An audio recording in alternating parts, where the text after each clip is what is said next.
Hey guys, welcome to my YouTube channel, Dear Pre. Subscribe to my channel and hit the bell icon to get all notifications. Do like, comment, share and save the video.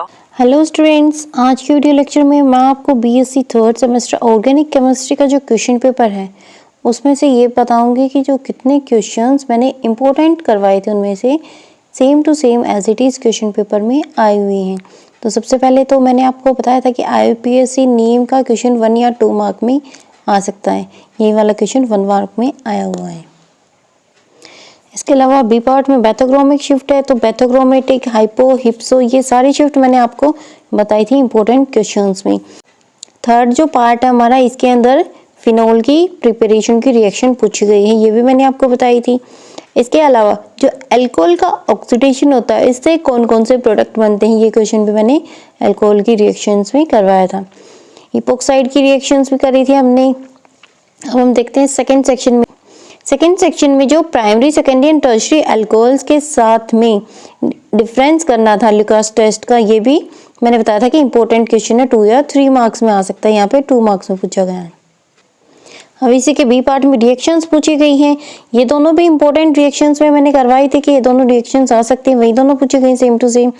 Acid catalysed ring opening of epoxide, epoxide की मैंने दोनों बताई थी, acid catalysed भी and base catalysed भी, तो उनमें से एसिड कैटालाइज्ड भी पूछी गई है। एंड देखो थर्ड वाले सेक्शन के बी पार्ट में बेस कैटालाइज्ड भी पूछी गई है, दोनों की दोनों पूछी गई और मैंने आपको दोनों ही बताई थी। तो यहाँ पे दोनों को एक्सप्लेन करना है विद मैकेनिज्म।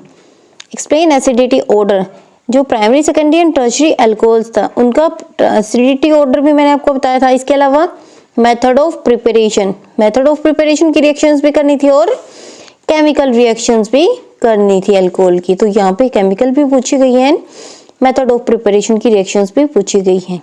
अब देखो बी सेक्शन में, बी सेक्शन में जो फिनोल होता है वो ESR रिएक्शंस क्यों करता है, ये भी बताया था मैंने आपको।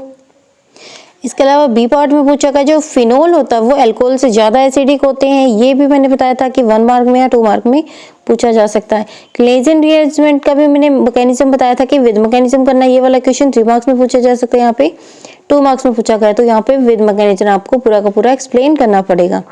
नेक्स्ट में पूछा गया जो बॉइलिंग पॉइंट होते हैं फिनोल्स की वो कोरस्पॉन्डिंग हाइड्रोकार्बन या एसाइल हैलाइड से ज़्यादा होते हैं। क्यों? क्योंकि फिनोल्स के अंदर क्या होती है, इंट्रामोलिकुलर हाइड्रोजन बॉन्डिंग होती है, इसीलिए इनका बॉइलिंग पॉइंट ज़्यादा होता है। ये वाला क्वेश्चन भी मैंने आपको बताया था।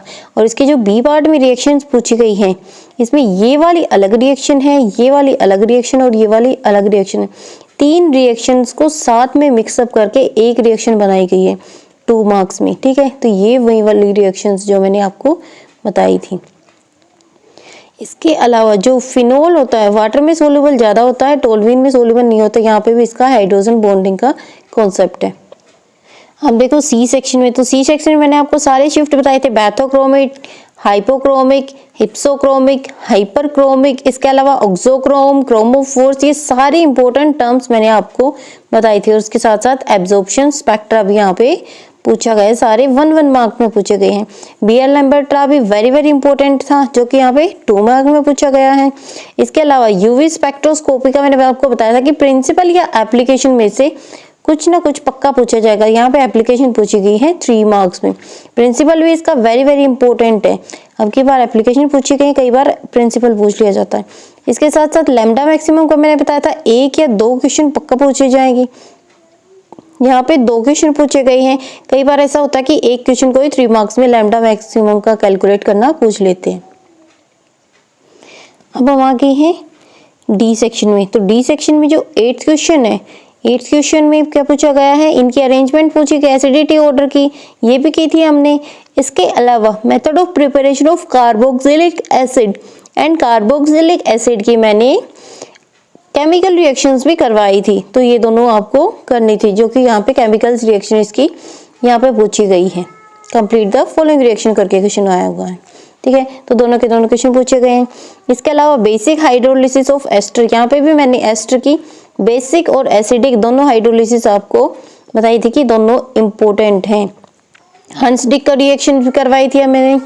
इसके अलावा कोल्बे इलेक्ट्रोलिटिक रिएक्शन जो कि पूछी गई है, ये भी हमने करी थी विद मैकेनिज्म। एंड लास्ट वाले क्वेश्चन में पूछा गया कंप्लीट द फॉलोइंग रिएक्शंस, यहाँ पे इसकी कार्बोक्सिलिक एसिड्स की केमिकल रिएक्शंस पूछी गई हैं। तो मैंने आपको जितने भी इंपॉर्टेंट क्वेश्चंस में क्वेश्चन बताए थे, सारा का सारा पेपर उन्हीं में से एज इट इज आया हुआ है। एक भी मार्क का ऐसा क्वेश्चन नहीं है जो कि बाहर से आया हुआ है, बिल्कुल same to same as it is पूछा गया है। तो आज की वीडियो में इतना ही। अगर आपको वीडियो अच्छी लगे तो लाइक, कमेंट, शेयर और सब्सक्राइब कर देना। इसके साथ साथ बेल आइकन को भी प्रेस कर देना, जिससे कि आने वाली वीडियो की नोटिफिकेशन आपके पास जल्दी से जल्दी पहुंच जाए और आप वीडियो को देख लो। Thank you.